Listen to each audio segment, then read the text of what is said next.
Welcome to today's episode of Flow Meter Guy.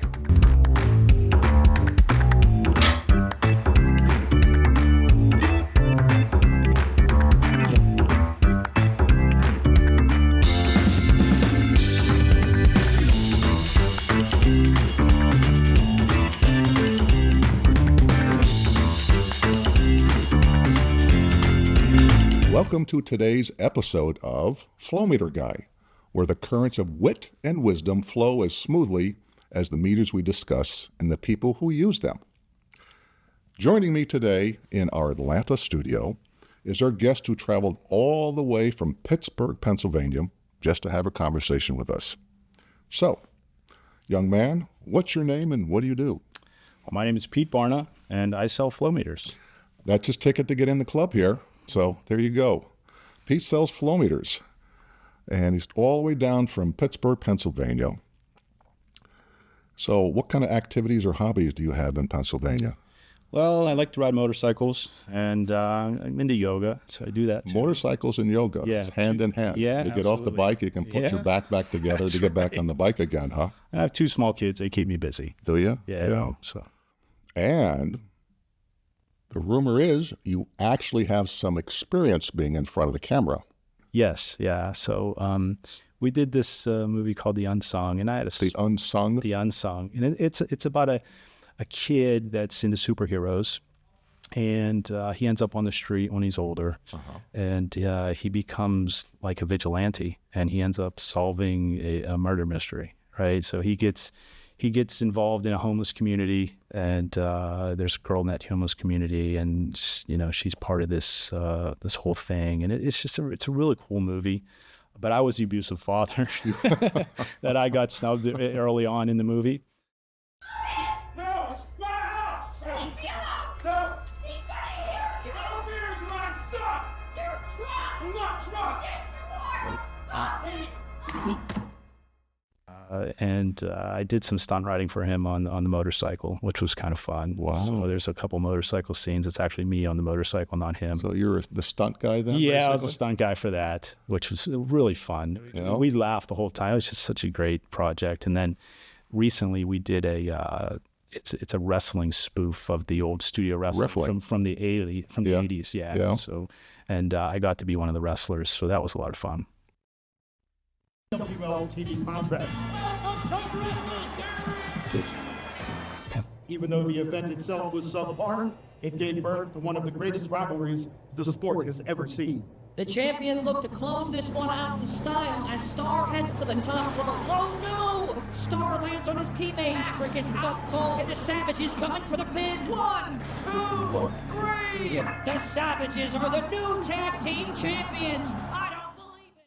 A lot of wrestling, huh? So talk about a diversified, that falls under the category of working well with difficult customers. You do wrestling, and you can Yoga. motorcycles, fall down some stairs and do all kinds of stunts there. Yeah. So you are a well-rounded individual. So this is why he works with a company. That's part of the skills requirement, and it takes to sell flow meters. Well then, Pete, can you give us a little history on how you started out? Say, bring us back to the beginning and share with us your journey on building your successful career in the flow metering business. Absolutely. So I went to a local school in Pittsburgh called Point Park. And at the time, I wanted to be a draftsman. I wanted to get into computer-aided drafting. Yeah. But that kind of changed. So I was looking at what they offered at the college, and they had a concentration in process control that I thought looked interesting. So I took that. A class and process control, really. That's kind of unique. They were one of the few, and then Yeah. I did a minor in electronics. So I graduated in '94 from Point Park with a degree in electrical engineering technology with a concentration in process control. So at the time, I took a job that I was working prior to college. They hired me as a manager fixing photocopiers. Photocopiers. So yeah, they made me a manager, and I was still there. And maybe 2 years into that, which was probably my 10th year with that company, my former employer found me and hired me. And I started off there in '97. and was sales engineer for quite some time. Moved into operations for a couple years. Took on the responsibility of IT. I redid all their servers and all their computers. Updated the website, and then moved into a general manager position in 2009. And I was with that company until 2022. And I started with a new company here in 2024. So I took on the responsibility of opening a subsidiary office for a Swedish company in the United States. So that's very exciting for me to So that's your take on this. your current adventure. Yes. And so the company now, the Swedish company, is process control instrumentation. What kind of products do they have then? They do primarily flow instruments using the DP technology, which is differential pressure. Right. So they've been in business Right. since 1947. So they make some very high quality, very robust, very durable differential pressure flow meters. So differential pressure is been around for a very long time. So it's an earlier technology, and then I assume everything is caught up with the technologies we were talking earlier. So in addition to pressure, you're going to have electronic or analog outputs or other types Absolutely. of communications as well. Yeah, there's still a place for the older technologies, which is strictly mechanical, where we have a very reliable, heavy-duty measuring cell and some high current capacity, high voltage switches that people still use today. But we do have some new pressure sensing technology that lets us utilize higher accuracies, some output signals, some protocol communications, higher range capability. So we are definitely moving into that direction with some of our newer products. And the name of the company again? For It's Eletta. Eletta Flow, yes. So did you ever have one of those customers that were difficult, and then you came in and swooped down and solved the big project, big solution? All the time, yeah. Those would come across my desk quite often. So there you go. So the flow meter biz, no matter shape or size or old or new, it's all the same. It's nothing all the new. same, yeah. So of those kind of things that you sold, why don't you tell me maybe the most popular applications that you'd run across? What kind of things would you say? Well, it's interesting. For me, I really liked working with the OEMs, right? Because that's something, they need something very specific, and they need something in high quantity. So obviously, the turnover was really good with those customers. And I like being the point of contact in case they had any issues or if they wanted to move into a different aspect of what their application might be. So with that in mind, we've come past some turbulent times. How did you adjust your business plan?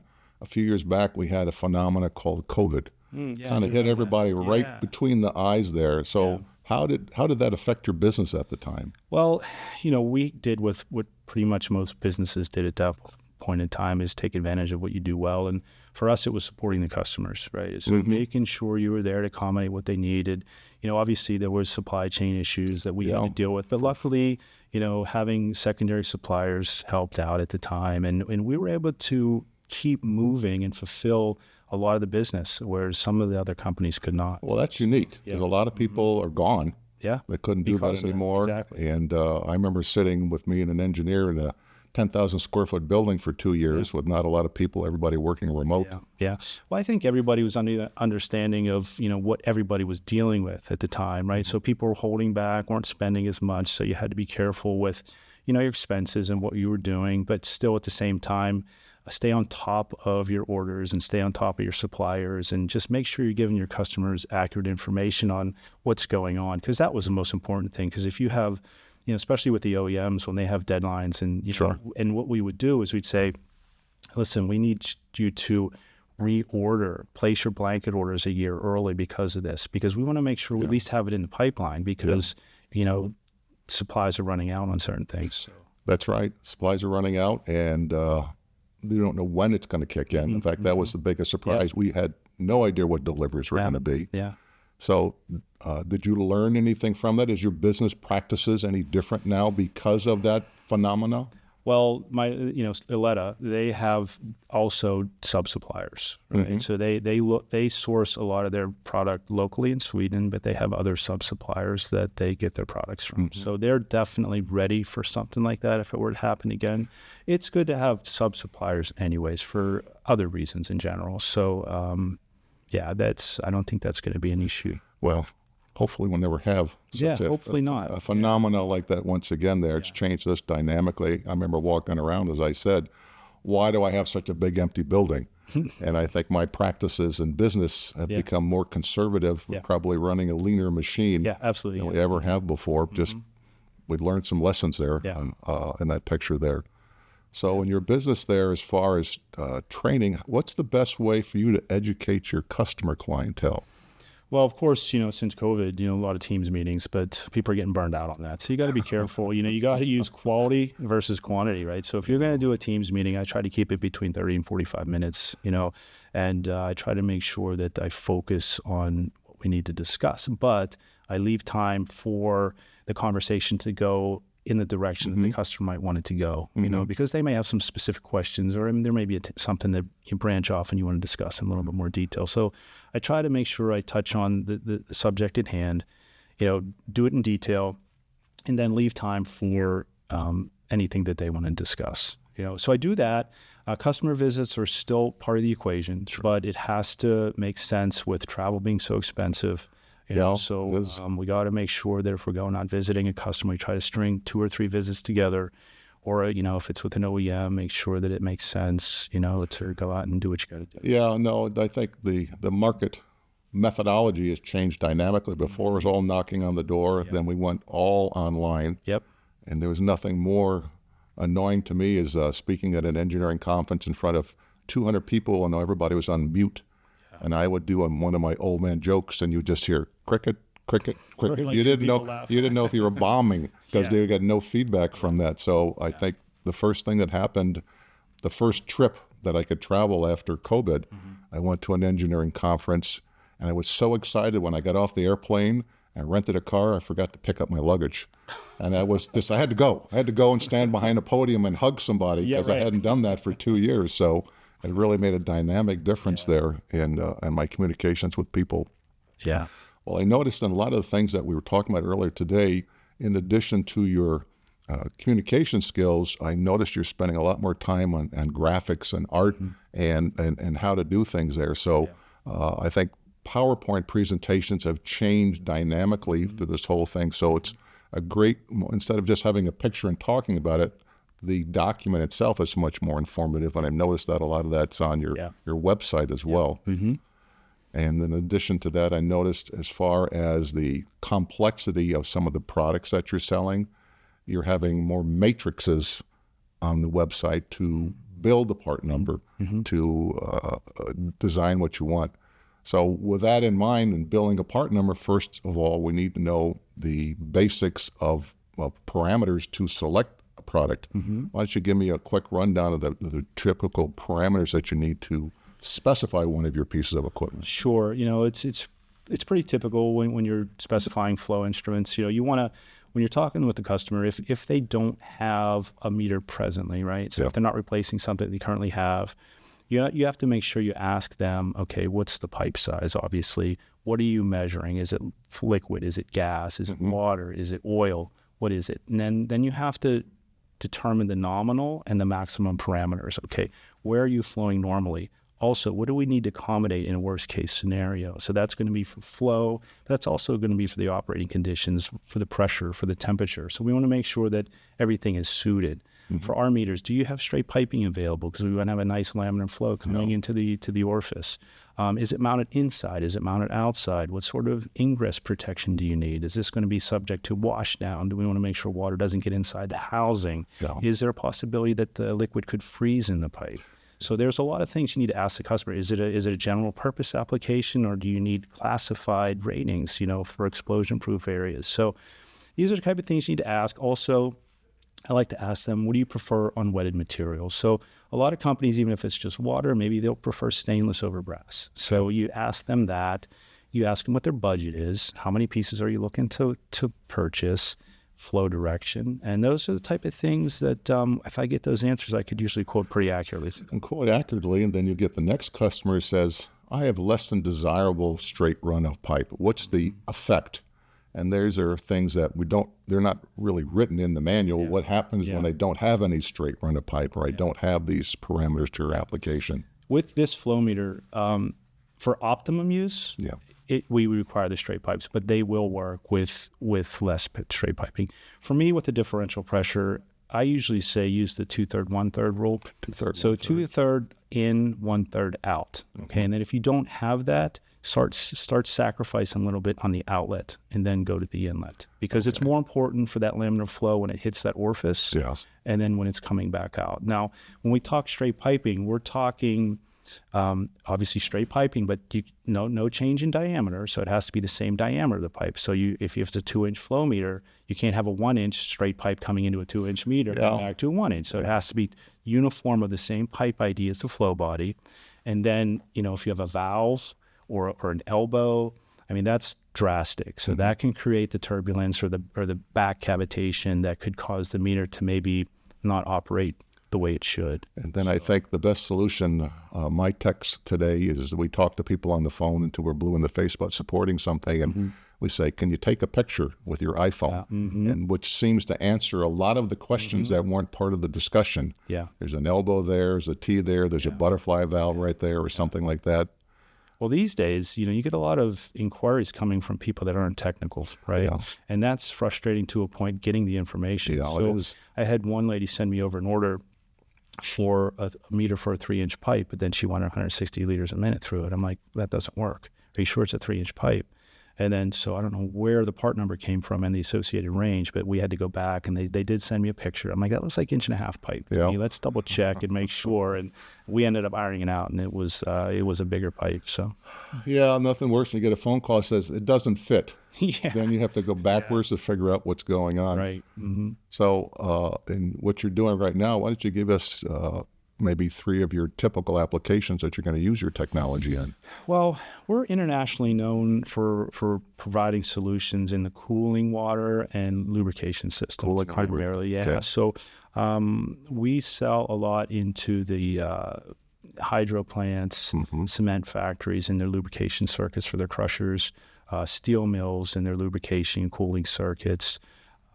We sell a lot into nuclear power, so we are able to design our products to accommodate radioactive environments, where we use ceramic blocks and we use certain type of elastomers that are suitable for radioactive environment. And pretty much anywhere where there's flow, we can fit a DP meter. Yeah. Yeah. Well, we've seen your technology all over the place for different applications. With that in mind, what kind of emerging technologies in process control instrumentation market do you believe are going to be game changers coming towards the future? What are we looking for? Where are we going?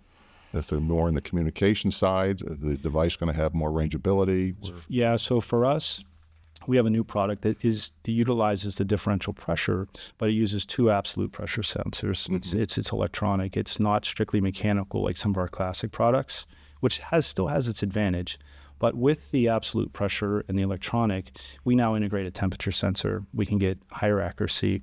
We can get a bigger turn down ratio, which is the actual range of the meter. And we have communication protocols built in. So we have Modbus as standard with this, but we can provide a communicator or some sort of gateway to translate that if you need a different sort of protocol. But with this sensor also, we can measure steam, we can measure gas flows. Steam, gas. Gas flows. Now, you mentioned the type of gas. These are more inert gases, nothing explosion-proof? Nothing explosion-proof. Yeah. No, not at this point. So I would do strictly general-purpose stuff. We've got to learn the limitations. Each device has a change. And as far as the communication, I thought it kind of odd that Modbus was very popular 30 years ago, then kind of went away. And then Modbus just made a comeback, Yes. and everybody asked for Modbus for everything right now. And I don't know why. I guess they finally figured how to utilize it. Yeah. Gateways are cheap, though. We can translate that Modbus into pretty much anything. So That's the biggest issue that I have when somebody talks to me. They said, I'd like to read this on my computer, or I'd like to read this on the cloud and Wi-Fi and things like that. So the technology is not as fast as your iPhone. Yeah. Like I told you earlier, I went to a trade show and we had an app on the phone that you could calibrate your flow meter with. And I was at a trade show and there was a pipe, and a young person walked up with his iPhone and pointed it towards the pipe and said, I can't read flow. And we said, no, you need to have a sensor on the device. But they didn't understand that. And so the marketplace is ahead of the actual technology at this point in time. Yeah. So everything eventually is going to talk Absolutely. wireless or cellular or something at some point in time. So it's just a matter of practicality. The biggest problem we also had with some of the communications was security. Yep. Security has become a big issue inside of facilities where they don't want you to go onto their network. You have to go around their network. So there are some issues from time to time with that regard there. Well, as far as your overall training in the field there, you have gone many different lengths there. As you said, you learned the technology, you trained the people, you did some sales engineering, you did some managing. You also mentioned you did some IT work. Where did that work? When I first started years ago, my former company, they asked me to take over that responsibility. At the time, I didn't have much experience with it, but I was interested in it. So I went to school at night for a couple of years. I got my MCSE. And I took over the responsibility. I converted their system from Novell over to Windows 4.0 at the time. Yeah. Updated all the servers, and at the time, every computer in the place was hand built. And some printer drivers would work on one, some of the ERP system would work on the other, and there was always issues. So I basically upgraded the servers to 4.0, and then I went to a local computer company, and I had them build me like 20 identical computers, just to make my life easy. And from then on, everything worked the same, and it was really easy. Everything worked the same. Everything worked the way it's supposed to, and I didn't have a headache. I could go sit right. and everything was working. So That's the opposite from the IT word, isn't it? I remember we would reboot our servers, and we would cross our fingers that they wouldn't hang up.